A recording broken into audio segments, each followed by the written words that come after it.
Akashvani Imphal Moirangthem Ibehaibi pau pajari ahanbada maruiba pau. Solid Waste Management gi matangda numin ini gi oiba seminar ama ngasi Directorate of Environment and Climate Change Porompata hodokre. India Meteorological Department hairi Manipur yauna awang nokpok lamdamda lakliba numit nini da nong kanna chugani. Pradhan Mantri Narendra Modi ngasi Bihar amasung nongchok Bengalda tongan project sing khadana sangagani khadana jatra hungani amasung mapan thoram Mantri Dr. Joysankar hairi Bharat amasung Russia afaba mari leibana maram oiraga punna sakhotminabagi lambida khumang yangna sangsilli.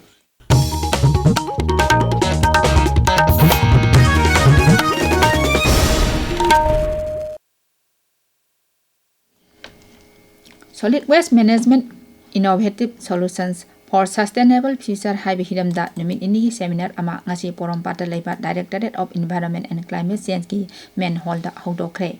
Seminar adu Environmental Engineering Division Board IEI ki mieng makhada Institute of Engineers Indiana Manipur Sarkar ki Department of Environment and Climate Change amadi mahut bibaka kusamna duna sinbani. Thoram adu da Environment and Climate Change Vibhag ki Director Dr. Taurang Brajakumar Mahut ki Director Ngangom Uttam IEI Manipur State Center ki Chairman L. Swamikan Singh All India Seminar on Solid Waste Management ki Convener Dr. Khundrakom Nimo Singh amadi Manipur University ki Vice Chancellor Professor and Lokendra Chingba Akhang Ahi kya saruk yari. Seminar asida Environment Engineer, Policy Maker, Research Tauba Miyoi, Environment Activist, Journalist, NGO Singhi Miyu Singsu saruk yari. Numin ini pangthokadaba seminar asida technical session mari laigani. Seminar asiga mari lainana Environment and Climate Change Vibhag ki Director Dr. Taurang Brajakumar hai Mahut Department Manipur Pollution Control Board amadi Directorate of Environment and Climate Change Vibhag na Solid Waste hantanaba amadi masidagi thorokpa pollution hantanaba kanna hotnari. Manipur gi urban area kuntaretagi solid waste metric ton 3 puthokri. Masigi manungda metric ton janidi tasin khomjili mahak hai.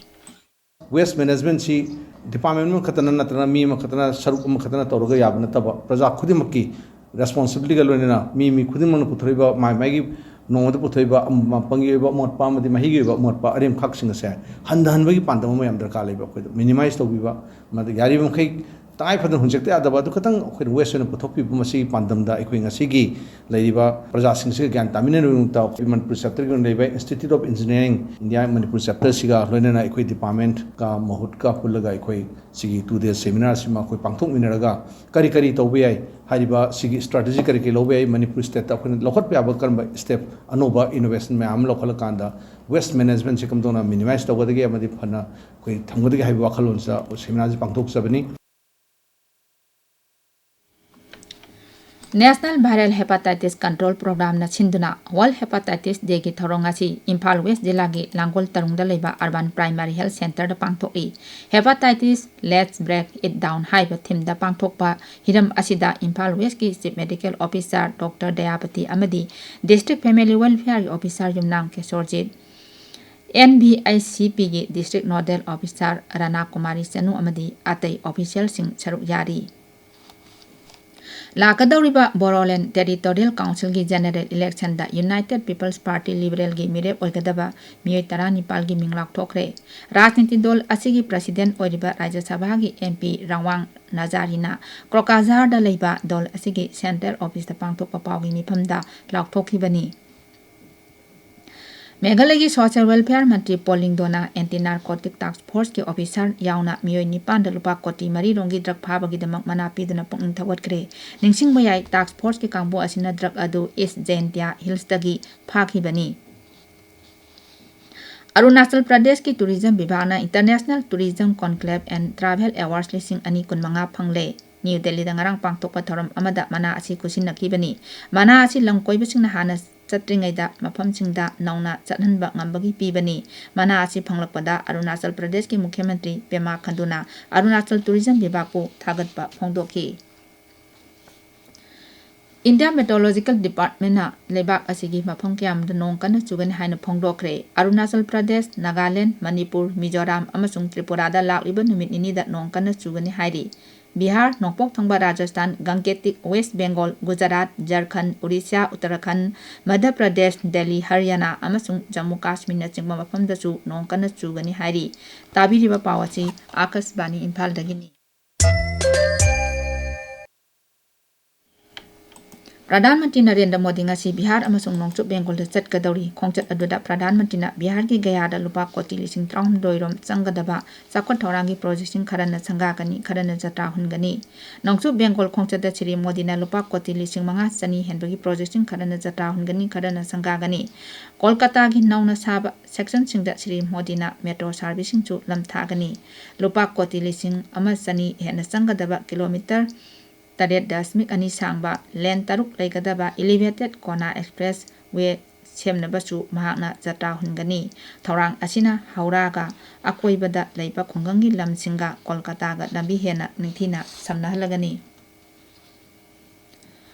Mapan Thoran Mantri Dr. S. Joy Shankar ga Russia gi Rashtrapati Vladimir Putin ga Moscow da unakre Dr. Joy Shankar gi numit humni gi Russia khongchat ki manungda lusingba anina unakhibani Russia gi Mapan Thoran Mantri Sergey Lavrov ko chu Dr. Joy Shankar ga ngarang unadana wari sanaki wari sanaba du da terrorism thengnaba gi hiram singi matang da kopna khanaki tungda paumi singa unaba amada Dr. Joy Shankar na hai malengi ani subalan jaw gi matungda gi hauduna haujik phawba Bharat amasung Russia hiram kya da mateng pangnaduna lakli Laibak ani ki marakta afaba mari leibana maram oiraga punna sakhot minabagi lambida khumang yang na sangchili mahakna hai The relations between India and Russia have been among the steadiest of the major relationships in the world after the Second World War. Geopolitical convergence, leadership contacts, and popular sentiment remain its key drivers. We reaffirmed our shared ambition to expand bilateral trade in a balanced and sustainable manner, including by increasing India's exports to Russia. This requires swiftly addressing non-tariff barriers and regulatory impediments. Election Commission of India na lakadorib uparashtrapi Mikhal Gidamak Observer ani hapkre Observer Singh Aduri Panchayati Raj Mantalogi Additional Secretary Sushil Kumar Lohani amasung Sel Thum Mantalogi Additional Secretary D. Anandni Uparashtrapati gi Mikhal Mathang Thagi Mapal da Pangthokani Hanagi Uparashtrapati Jagatip Dhankarna Mahaki Hakchangi Pibangi Yenglaga Uparashtrapati gi Pham Thadokraba Matungda Anobu Uparashtrapati ama khannaba Thorang Paikhatlapani Handak khangadoriba Uparashtrapati Asina Lebak Asigi Taratare Suba Uparashtrapati Oiragani Republic of Fiji gi Pradhan Mantri Shiti Beni Rabuka Namit Humni gi Khongchat ngasi Bharata lakadori Warol amada Mapan Thoran Mantaloin hai Khongchat aduda Shri Rabukana Ningthawkaba Namita Pradhan Mantri Narendra Modi ga wari sanagani Shri Modi na sumahaku ikai khumnaba Uttuna Chaklen ama singani Pradhan Mantri Rabukanani Delhi-da Rashtrapati Draupadi Murmu ga chu unagani New Delhi-da Indian Council of World Affairs da mahakna Ocean of Peace haibasida wa ngangani